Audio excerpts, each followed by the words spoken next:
Good evening. The opinions and statements voiced by our guests do not necessarily reflect the opinions of this network. Enjoy the shows. You are listening to WBHM Digital Broadcasting, the best in paranormal talk only on Paranormal Experience Radio. Broadcasting live out of Birmingham, Alabama.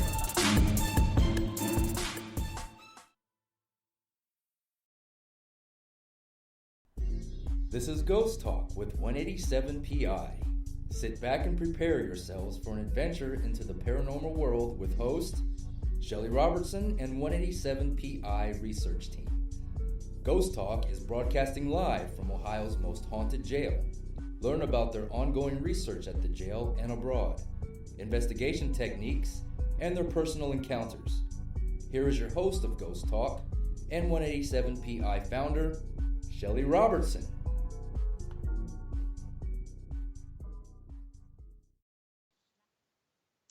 Good evening, everyone. Welcome to Ghost Talk Radio. With me as your host, Shelly Robertson.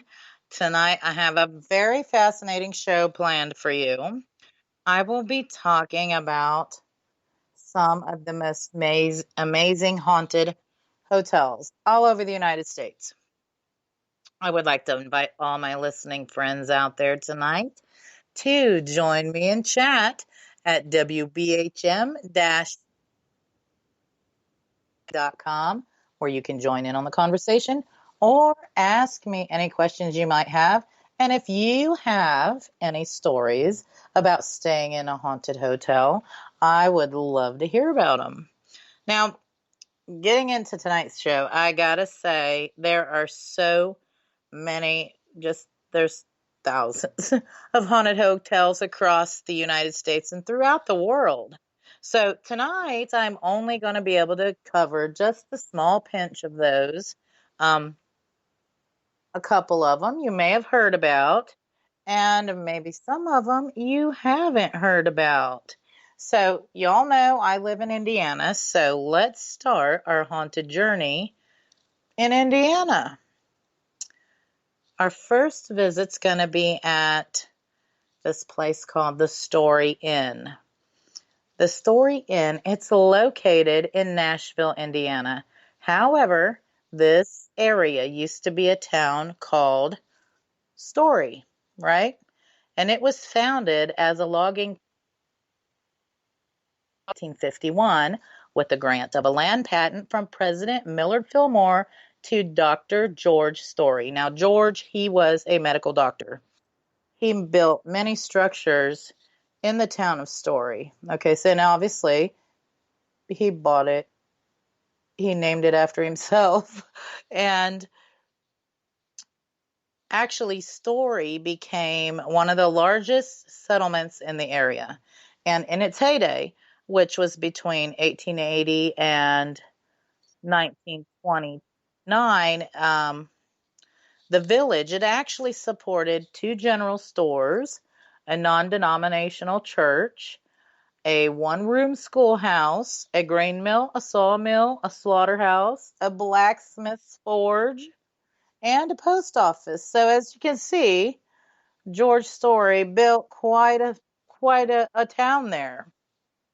But I'll tell you, Story never recovered from the Great Depression, which was 1929 to 1933.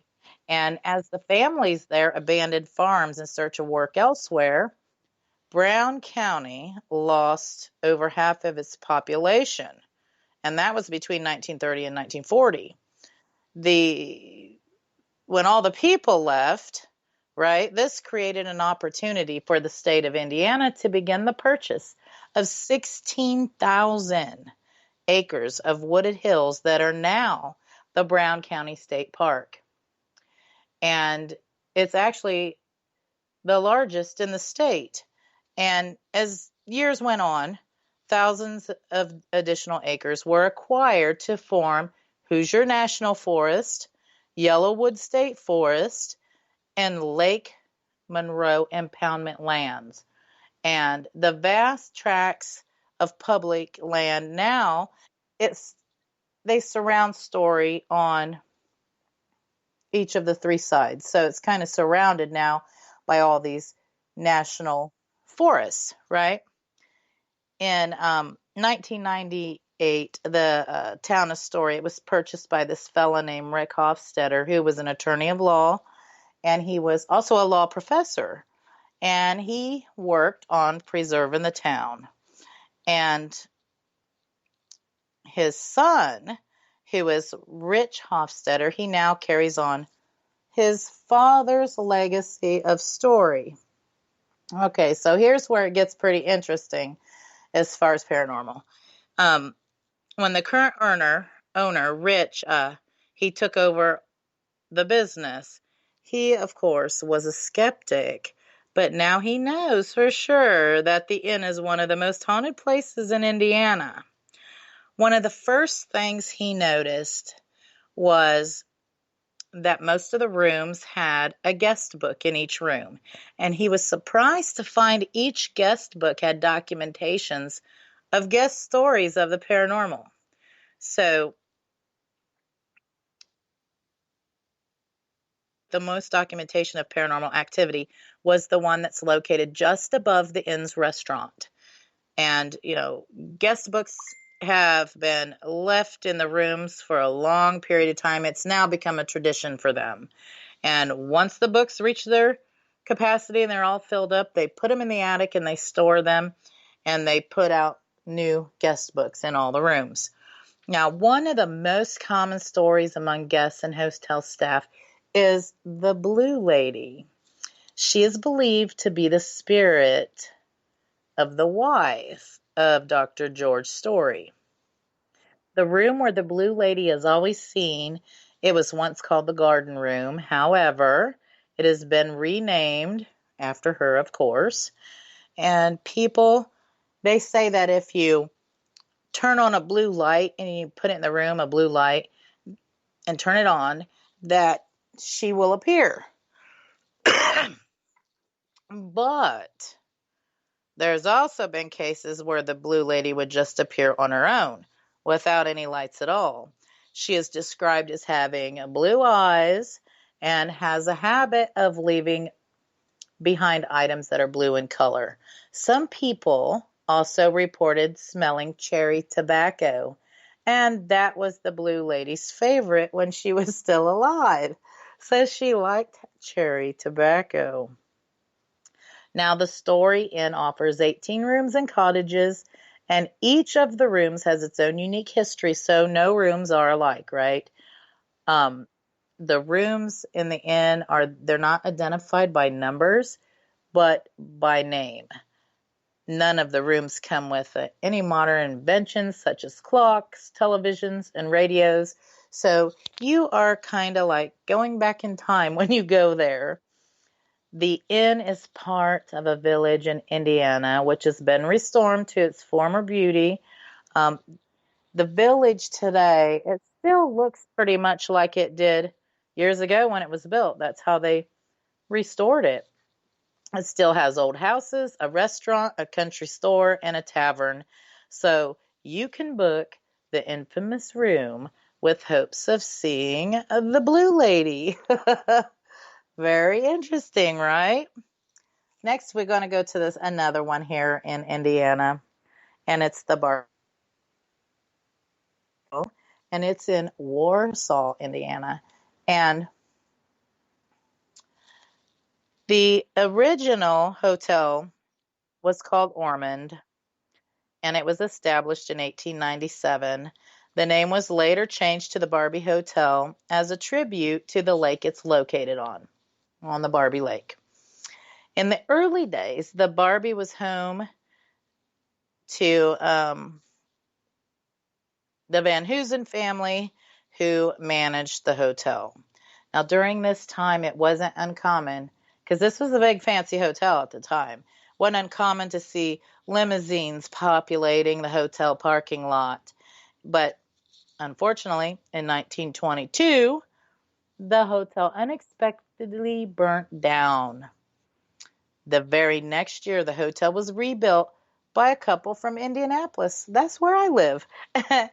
And those people were relatives of the former President Lincoln, Abraham Lincoln. So that is so interesting to me also. Shortly after renovations, the hotel would become host to many famous and infamous patrons, including Clark Gable and Carol Lombard, not to mention the more infamous such as Al Capone, John Dillon, Face Nelson, and other notable gangsters. So gangsters hold up in this hotel. It is said to this day, in some areas of the building, Al's cigar smoke still wafts through the air, and one legend states that a gangster's girlfriend was murdered in one of the rooms, and visitors claim to hear her screams and can feel cold areas, indicating that her spirit still is there. This hotel is in operation to this day with a restaurant and a bar. So if you would like to possibly spend the night with the ghosts of some famed gangsters, this is the place that you would like to book a room.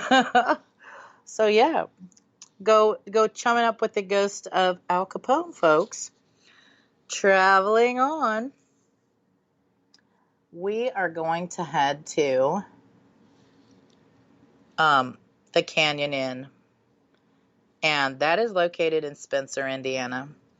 And a little history about this location where the Canyon Inn is located, which is on in McCormick's Creek State Park.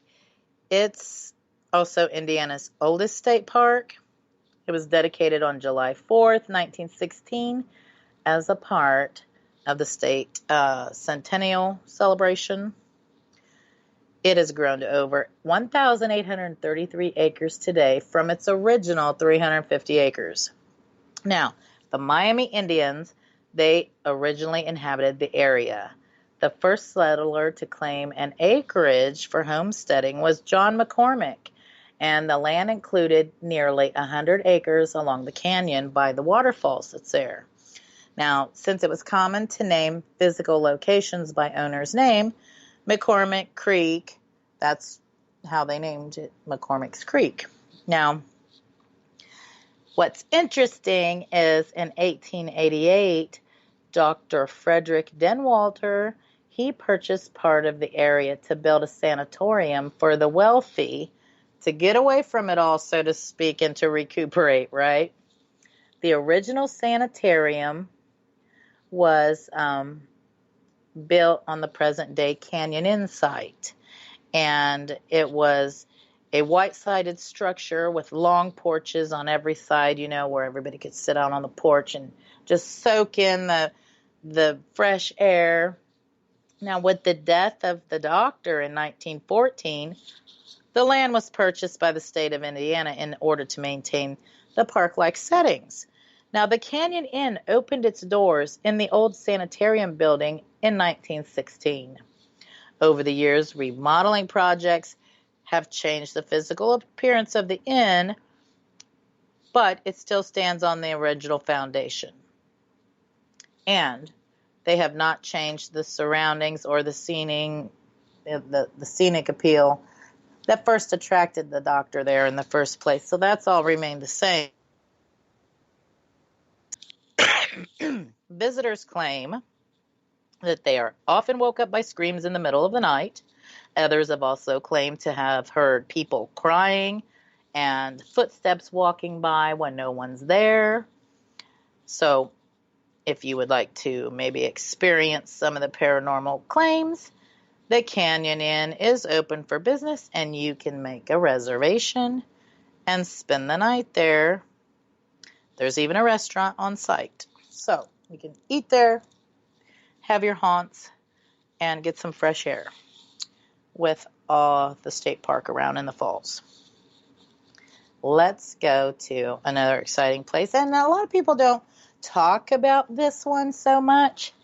And I like to go to places that are kind of off the grid and not so well known. This next one is, let's go to, let's say New Mexico. Okay, there is some fabulous haunted hotels there that you can book a stay. And the first one up is the Lodge Resort in Cloudcroft, New Mexico. Now, this place was originally constructed in 1899 by the Sacramento Mountain Railways, and this place was a product of the railroad's search for timber and railway ties, okay? The resort of Cloudcroft became immediately successful, and it was a great place for thousands of Texans to come and stay who were also working with the railroad. And you got to remember, back in this time, New Mexico, Oklahoma, and Arizona were not states yet. Now, since this place was owned and operated by the railroad, over the years, though, it's went through a ton of renovations. The initial appearance remains almost unchanged, though, so it still looks the same. They've just fixed it up. The lodge has entertained and hosted hundreds of politicians, artists, entertainers, and business leaders, including such notables as Pancho Villa, Judy Garland, and Clark Gable. Over the years, it has changed ownership, but has largely maintained its fabulous grand. This is, there's a popular legend that dates back to the early 1900s of this place. And it's been accounted that throughout the years, this involves a beautiful young chambermaid.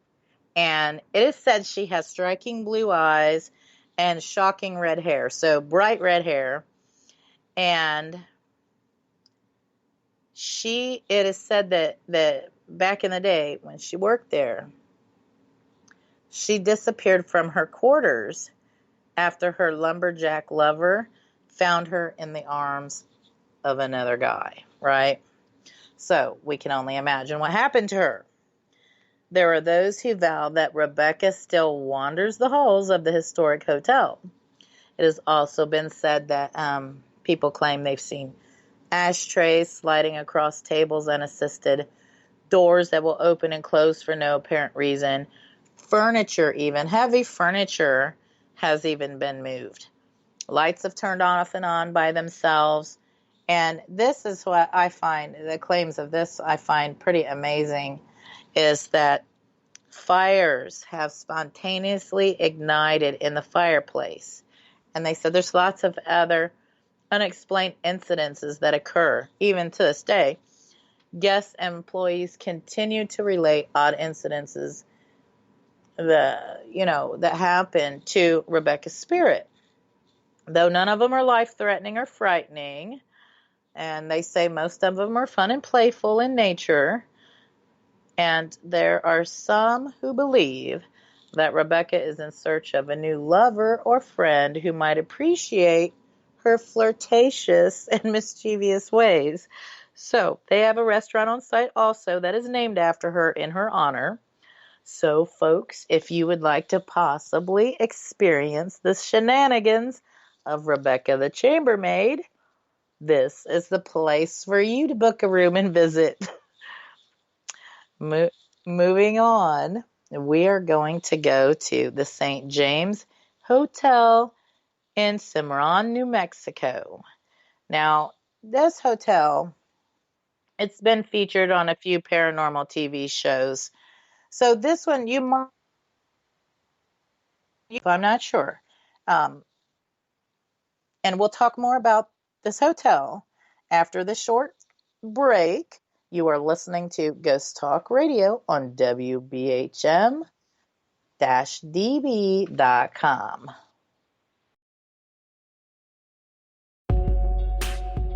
You're listening to WBHM Digital Broadcasting, the best in paranormal talk, only on Paranormal Experience Radio, broadcasting live out of Birmingham, Alabama.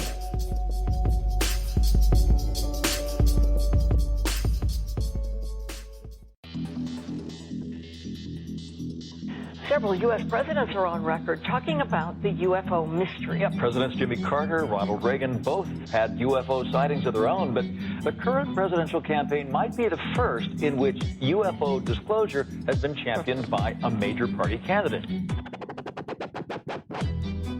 DIA, CIA, it moves around, is operating a program to train psychic spies to spy and use their powers against Russia. John Ronson writes about this in The Men Who Stare at Goats. The first known sighting of a ghost took place right after Abraham Lincoln was assassinated in the late 1860s during the administration of Ulysses Grant.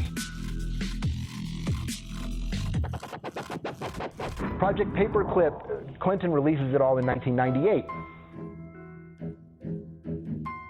Possibly the unequal cooling of its surface. I say, do you still think it's a meteor, Professor? I don't know what to think. The metal casing is definitely extraterrestrial. It's a place where UFO hunters and scientists gather to examine paranormal activity in the region.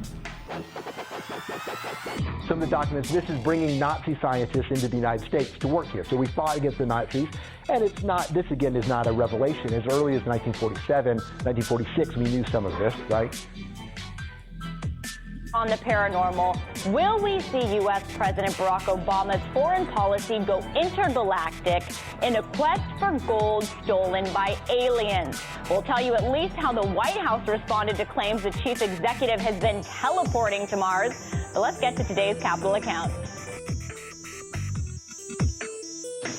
UFOs, hauntings, psychic abilities, conspiracy, ESP, cryptozoology. There are many things that remain unexplained in the inexplicable world around us, and we're talking about them here, looking for answers on WBHM Digital Broadcasting, Birmingham, Alabama. The truth is out there. Thank you for listening to WBHM Digital Broadcasting out of Birmingham, Alabama. The time is 23 minutes after the hour. Welcome back to Ghost Talk Radio with me as your host, Shelly Robertson. And tonight I'm talking about haunted hotels. And I invite you all to join me in chat at WBHM-DB.com, where you can offer any of your stories or ask me any question you might have. Before the break, I was getting into the St. James Hotel, which is in Cimarron, New Mexico. And I had stated that this hotel's been featured on a few paranormal TV shows too. So you might have heard of this, okay? It was first built in 1872, all right? Many famous outlaws have stayed at the St. James over the years, including Wyatt Earp, Jesse James, Buffalo Bill, Annie Oakley, Billy the Kid, and Thomas James Wright. Now, Cimarron, that word is Spanish for wild or unruly, and the village of Cimarron lived up to that description.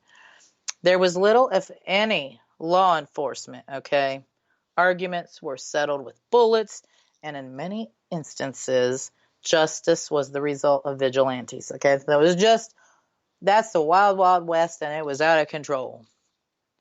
It's said that 26 people have lost their lives in this establishment, and you can still see the bullet holes in there to this day, in the ceilings and walls. And people are saying this is why the building is so, the NSO Hotel is so haunted. Now, the St. James Hotel has retained its haunted appearance with its creaking staircase and its tilted chandeliers. The rooms, they remain named for those who stayed there during the late 1800s. Room 18 is said to be haunted by a man named TJ, and that room remains intact, and they will not book it out because it is said that he inhabits that room to this day. So they leave it all for him. There is a restaurant there, and this restaurant has bullet holes in the ceilings and walls from days gone by as well. So if you would like to experience some wild, Wild West paranormal activity, this is the place for you. Next, we will travel on to this place called the Old Faithful Inn, and it's in Yellowstone National Park in Wyoming. The grand lobby there, known as the Old House, it's one of the largest log structures in the world. Isn't that just astounding? It was completed in 1904. It is also unique in the way that it is one of the very few log hotels still standing in the United States. So if you're in the Yellowstone area, check out the Old Faithful Inn. You may not want to plan on a very peaceful night there because visitors claim that they've experienced moving objects, doors opening and closing by themselves, and apparitions have been spotted. There was also the story about, at this Old Faithful Inn, about this headless bride, but not a whole lot of research hasn't been found out about her, so they don't know how true some of these claims can be. So if you go there and you see the headless bride, you just let me know. Moving on to the historic Higgins Hotel, and that's in Glen Rock, Wyoming. It was built in 1916, and it's listed on the National Register of Historic Places, and it was listed back in November 1983. There's a restaurant on site. It is said that 3 ghostly apparitions roam the halls. One is thought to be a former housekeeper known as Edith. One of the others is thought to be the wife of the former owner, and her name was Josephine, and she died in an automobile accident. She is often seen on the stairs and in the dining room. Another strange occurrence there is, and I would go there and stay for days just to hope that I could capture this phenomenon. This is a strange occurrence, is that a man's face often shows up in photos that are placed around the hotel. Now, would that be absolutely wild? I would go and just to see if that would happen. So, if you would like to maybe try and catch that photograph phenomenon, this is the place for you to go. Next, we're going to travel to the Skirvin Hotel in Oklahoma City. And the Skirvin Hotel was built in 1910 by an oil man named W.B. Skirvin, who was determined to have the finest hotel in the Southwest. So this was a fabulous place. And it opened its doors in 1911. This plush hotel had 2 10-story towers containing 224 rooms.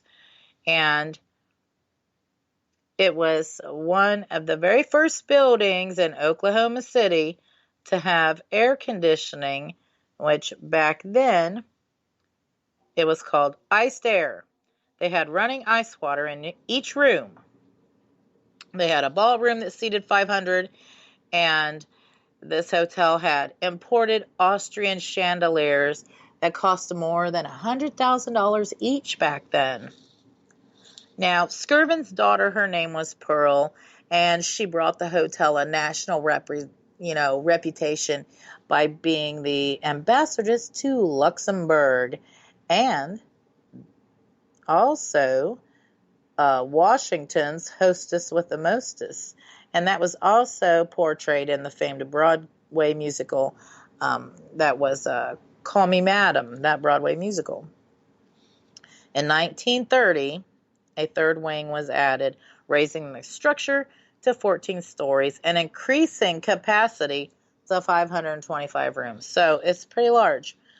This showplace of a hotel, it became a popular speakeasy during Prohibition. It was during this time that W.B. Skirvin was said to have had an affair with one of the hotel maids. And according to legend, the maid soon became pregnant, as you can imagine.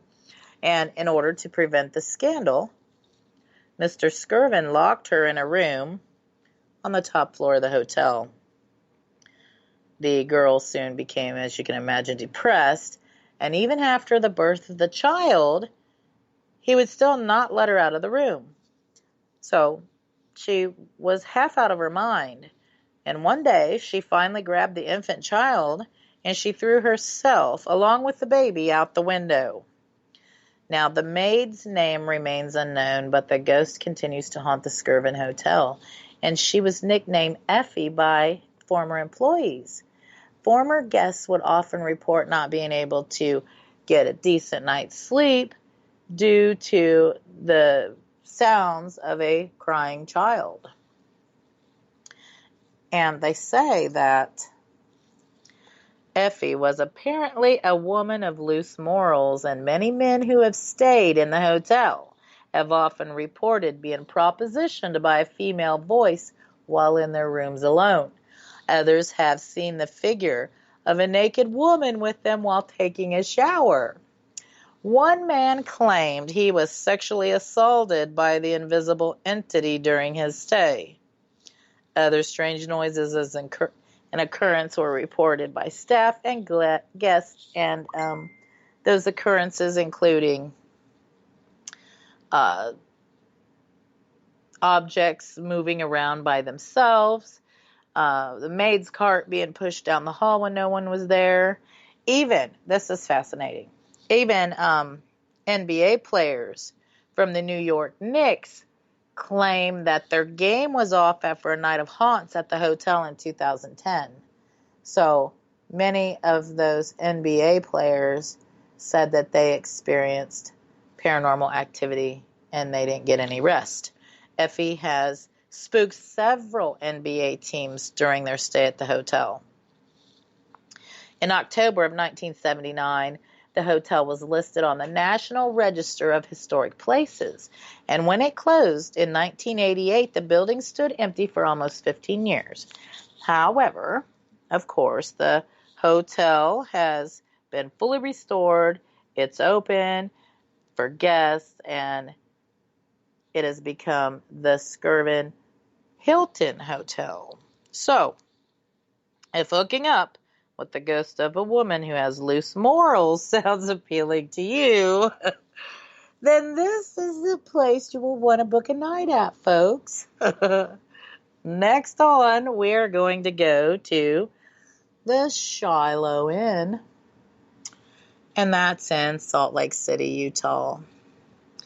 In 1978, the Shiloh Inn, in which now it's currently the Holiday Inn Express,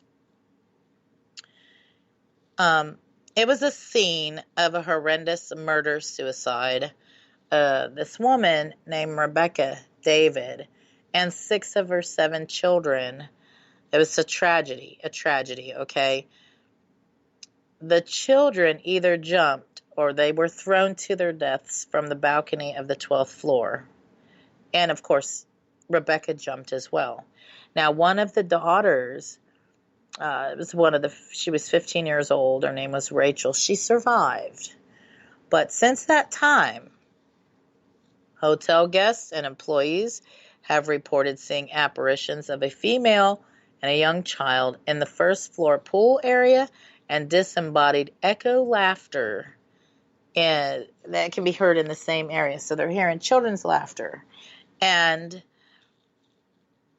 there has also been reports of light bulbs unscrewing themselves, items being moved when no one is around, and they have a pinball machine there, and they say it becomes active like somebody's playing it when no one is around it. Since the murder-suicide, the Shiloh Inn has become popular with people of the occult. That's tragedy upon a tragedy, if you ask me. Now, we're going to travel on to the St. James Hotel in Selma, Alabama. The St. James Hotel, it was built in 1837 and is one of the few riverfront hotels which remained standing after the Civil War. During 1881, it is reported that Jesse and Frank James were guests of the St. James Hotel. Many guests have reported seeing the ghost of Jesse James at the hotel along with his girlfriend and a dog. So, if you want a chance to meet the ghost of Jesse James, then this is the place for you. Next up, we're going to go to the Redmont Hotel in Birmingham, Alabama. The Redmont Hotel is Alabama's oldest operating hotel. When the hotel opened in 1925, it featured ultra-modern, luxurious accommodations, including private baths, ceiling fans, chilled water. So those were luxuries in that time. The hotel has hosted a number of celebrities, politicians, and athletes throughout the years, including Hank Williams, George Wallace, and Kareem Abdul-Jabbar. In 1983, the Redmont was introduced into the National Register of Historic Places. Many people have reported that this hotel is haunted. Claims include doors opening and closing on their own, disembodied voices when there's nobody around, and the most famous ghost at this hotel is believed to be Hank Williams. He stayed there prior to his death, and so people think he is lurking around there. Many the people reported seeing him in the room that he stayed in. So that's very interesting. So if you want to have a chance of meeting up with Hank Williams, well, that's the hotel you'll want to go to.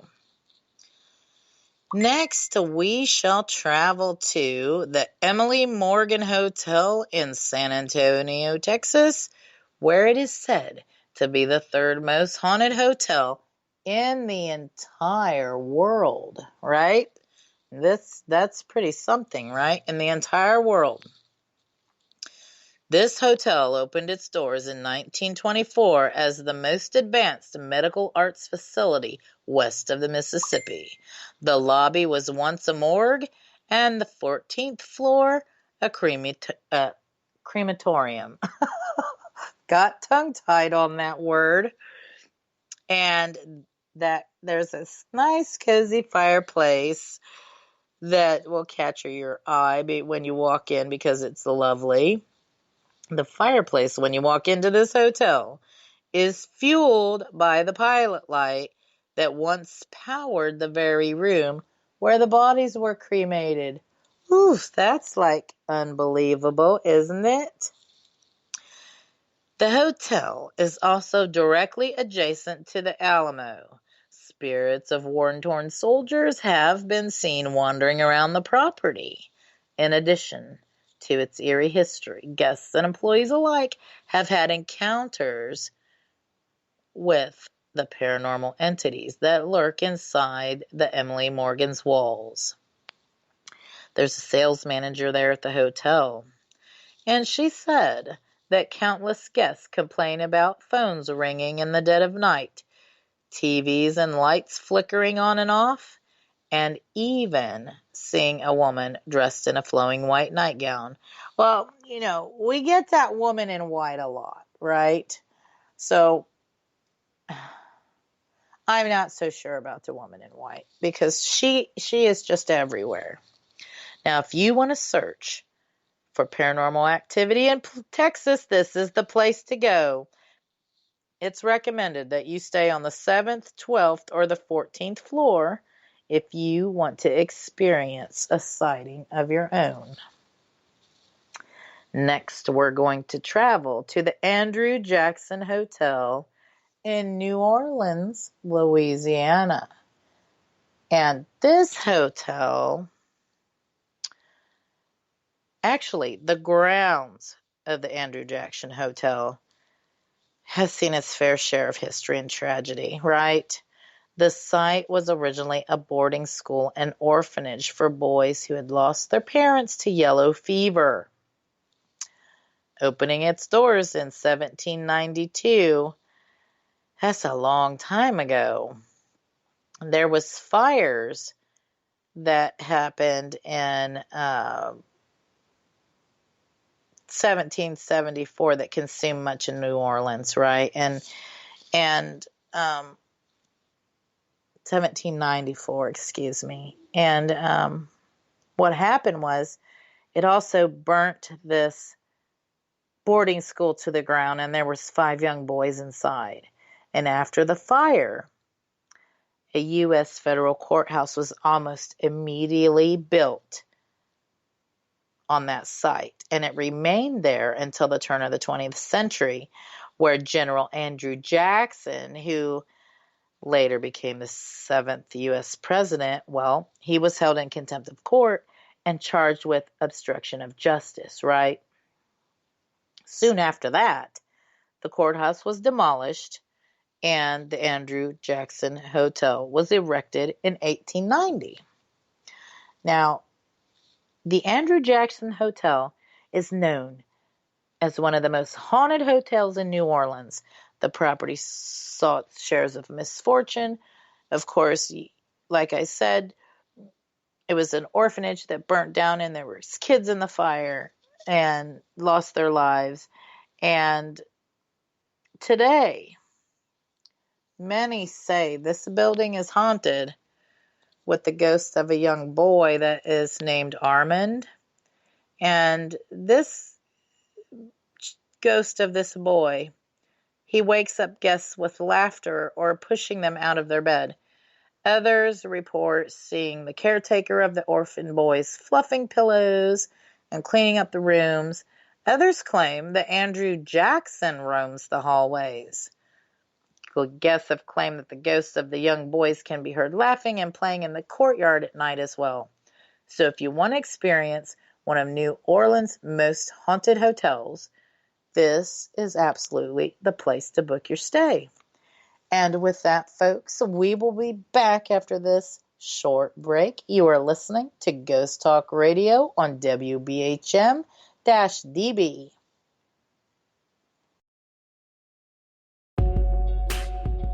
You are listening to WBHM Digital Broadcasting, the best in paranormal talk, only on Paranormal Experience Radio, broadcasting live out of Birmingham, Alabama.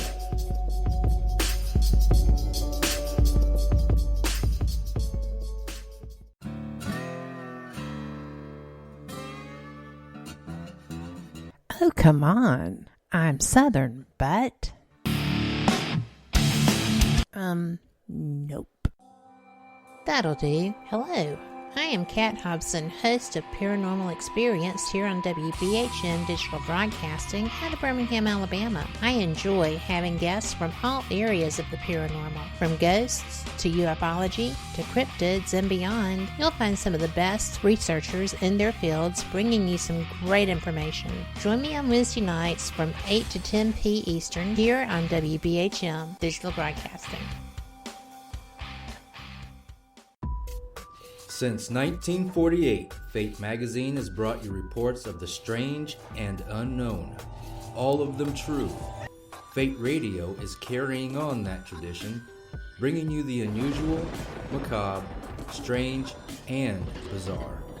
Join host Kat Hobson Sunday nights from 8 to 10 p.m. Eastern on WBHM Digital Broadcasting.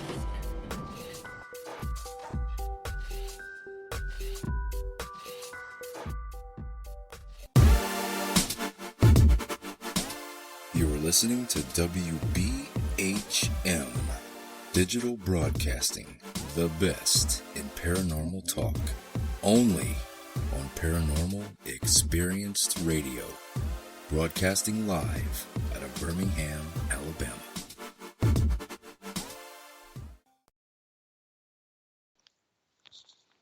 Welcome back to Ghost Talk Radio. With me is your host, Shelly Robertson. And tonight I have been talking about haunted hotels. And I encourage you to join me in chat at WBHM-DB.com, where you can tell me any of your stories or ask any questions you might have. And I want to give a shout out to Brenda Holmes, who is listening and in the chat room, and Lori Dorsey, who's in the Spreaker chat. I don't have the Spreaker chat open because I am not good at multitasking everything. Hi, Lori.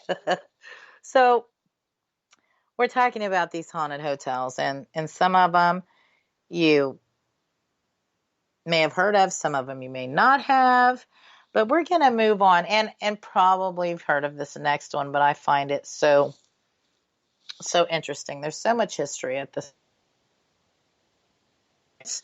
The Myrtles Plantation in St. Francisville, Louisiana, and that was built in 1796 by General David Bradford. It is touted as one of America's most haunted homes, and there are a variety of legends surrounding the Myrtles.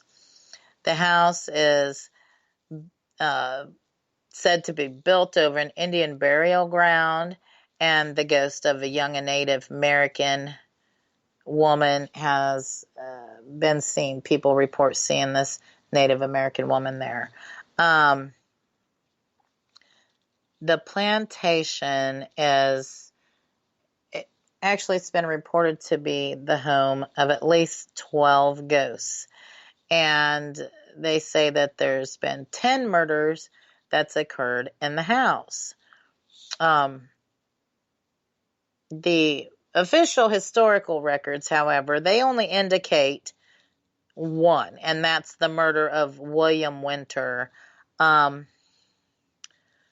William Winter is a very popular character at the plantation, too. He was an attorney who lived in the plantation from 1865 until 1871, and he was shot by a stranger. And after he was shot, he staggered inside the house, and he died trying to climb the stairs. He died on the 17th step of the stairs. Clear to today. I mean, there's visitors and employees at the hotel. They say they hear his dying footsteps coming up the stairs. This is an interesting legend there as well, and it's the legend of Chloe. Chloe was a slave who was hanged when she poisoned the owner's family. And in 1992, the owner of the Myrtles photographed what appeared to be the slave girl standing between two of the buildings on the plantation. Now, the insurance company had required photographs to be taken that would show the distances between the buildings to aid underwriting and rating a fire insurance policy for the plantation, okay? Then there was this National Geographic Explorer film. He was a part of a filming crew, and he determined that the photograph definitely contained what appeared to be an apparition of who they think and believe to be the slave girl. Now, the slave girl appeared in the breezeway between the general store and the butler's pantry of the mansion, and they said that she was clearly visible. The building was visible through the body, the boards of the mansion. So she was see-through-ish, and the National Geographic Explorer used the photograph in their documentary, and they suggested that the hotel make a postcard of the photograph. And since that time, there's been many people who have taken photographs there, and they have captured who they believe is Chloe in their photographs as well. And I've seen some of these photographs online, and there is clearly someone in the picture that is not living. Some of them, they're very good. They look very authentic to me. This next place we're going to go to, we'll travel to here, folks, is called Bourbon Orleans. And, of course, it's in New Orleans, Louisiana. And stories of the rooms and corridors of this hotel being haunted are about as old as the hotel itself. And prior to the hotel's existence, the site was home to the historic Orleans ballroom, okay? There was a ballroom and a theater. And this is before it got converted into a convent in the late 1800s. Now, ghosts who roam the halls and the rooms of the Bourbon Orleans today live during many different eras of this building's history. The Bourbon Orleans Hotel, it ranks as one of New Orleans' top haunted hotels, and is, today one of the top 10 most haunted hotels in America. There is a Confederate soldier there, and the story of the Confederate soldier, or the man that they call him, that surrounds both the 6th and 3rd floor, he stayed there at some point in time, and there's been lots of reports of seeing this Confederate soldier there. There was a yellow fever epidemic that struck New Orleans during the time that the hotel was a convent and an orphanage, and the ghost children and female apparitions found at the Bourbon Orleans Hotel are most likely from that area of the era of the Sisters of the Holy Family's Covenant Girls' School.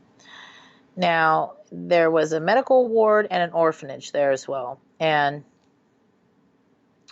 most frequently, people report of seeing this little girl rolling her ball, chasing it down the 6th floor corridor. Light footsteps can be heard in all of the hallways. When it was a ballroom, it was home to the grandest social events of the 19th century. And from that era, it's been reported that many people have seen a lonely ghost dancer. She is seen dancing underneath the ballroom's crystal chandelier when it was a ballroom. Several reports have been made of, people hiding behind draperies in the ballroom without a window open or a person actually there. It's the curtains move and they can see somebody behind the curtains. And they say that this particular place, the Bourbon Orleans, is haunted by as many as 17 ghosts, and many of the ghosts are children, which that probably attributes from there being an orphanage there, and back in those days they had the yellow fever, and so it probably was probably quite a few little kids were probably taken out by that.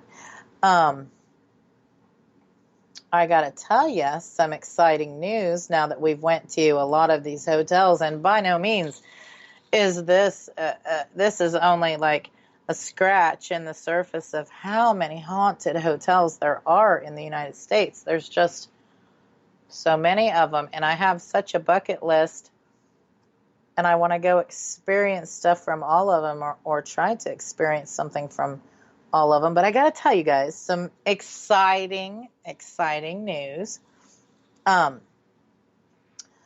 You know that I own the haunted Old Paulding Jail, of course, where this show broadcasts out of. And the excitement is that Friday, March 13th, the jail is going to be featured on the Travel Channel's show Portals to Hell, starring Jack Osborne and Katrina Weidman. And that will air Friday, March 13th at 9 p.m. And what's so exciting about it is, of course, I know it's crazy haunted, and many people who've been there, Lori, who's in chat, she's been there many times.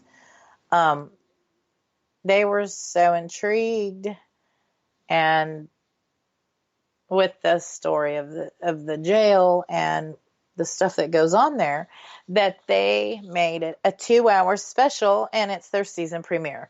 So you all are going to have to tune in to the Travel Channel for the show Portals to Hell on Friday, March 13th, and you can get to see what come about from Jack and Katrina's investigation. And I got to tell you, I'll be watching it for the first time as well. And we will have a Facebook watch party, and I'm going to have Kat help me with setting that up because I am Facebook watch party illiterate. So Kat Hobson will be helping me set that up. So y'all are going to have to tune in. We do have a few public investigations coming up at the jail, and you can find information about them on our website, 187pi.com, or on our Facebook page. If you want to follow what's going on, what we're up to, where we're going, what we're doing, just type in 187pi in your search at Facebook and follow the page. We try to keep everybody updated as much as possible. The building is available for private investigation bookings. However, I will tell you all, there are very few weekends available this whole spring, summer, and fall season. I haven't opened up next winter season yet, but there's very few weekends available with everything that's going on. Plus, we do research in the building, but we do have lots of weekday nights available for private investigations. I got to tell you what's going on with the WBHM network. On Sunday nights at 8 p.m. Eastern to 10 p.m. Eastern, we have Fate Magazine radio show with host Kat Hobson, and that's a fantastic show, and she always has such interesting guests. You'll want to tune into that. And on Monday nights, we have the Paranormal Pride show from 8 p.m. to 10 p.m. Eastern with show host Denise Pridemore. She has some good information and some amazing guests as well. And then on Wednesday nights, we have Paranormal Experienced with host Kat Hobson.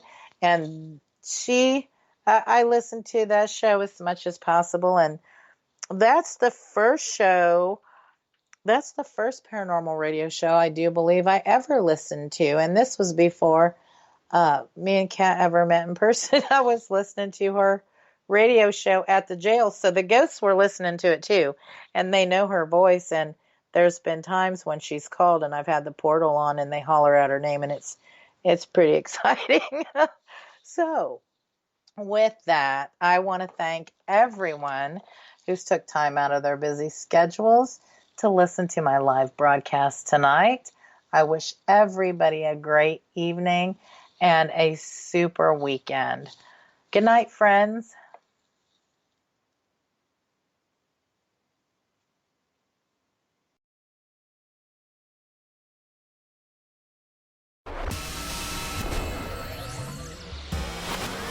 You are listening to WBHM Digital Broadcasting, Birmingham, Alabama.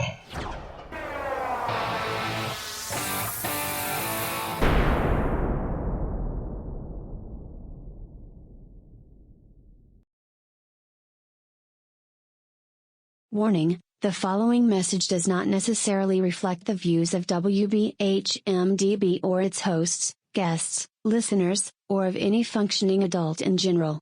In fact, Frank should probably seek professional help. Listener discretion is advised. Hi there, Frank Lee here. I thought that I would spend a few moments telling you about the positivity from the network here.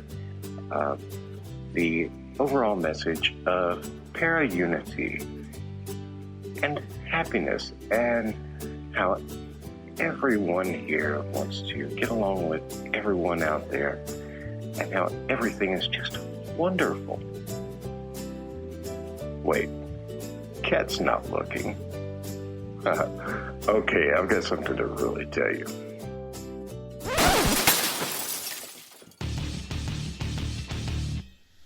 Okay, so I'm going to tell you what's really going on. Honestly, all that being nice and positive crap was kind of hurting my soul, as dark as it is. So, what's really happening? You see it all the time. Everybody and their brother out there has a paranormal team because they watched a couple of episodes of Ghost Hunters or some crap like that. So they go and they spend half their mortgage payment on tools and things that light up that they don't understand. And then the next logical step, after buying matching black t-shirts and posing like 90s rappers for their Facebook page, is to, of course, have their own podcast. Well, you know what? You're not going to find that crap here. What we have here at WBHM Digital Broadcasting is the best host, the best guest, bringing you real information. All of the hosts here on this network know their stuff. They are the people who have been out there doing the work, doing actual research. And no, by research, I don't mean binge watching some kind of cheesy TV show on Netflix. I mean reading books. I mean out in the field doing the legwork. And who are they interviewing on their shows? They're bringing you the people they have learned from.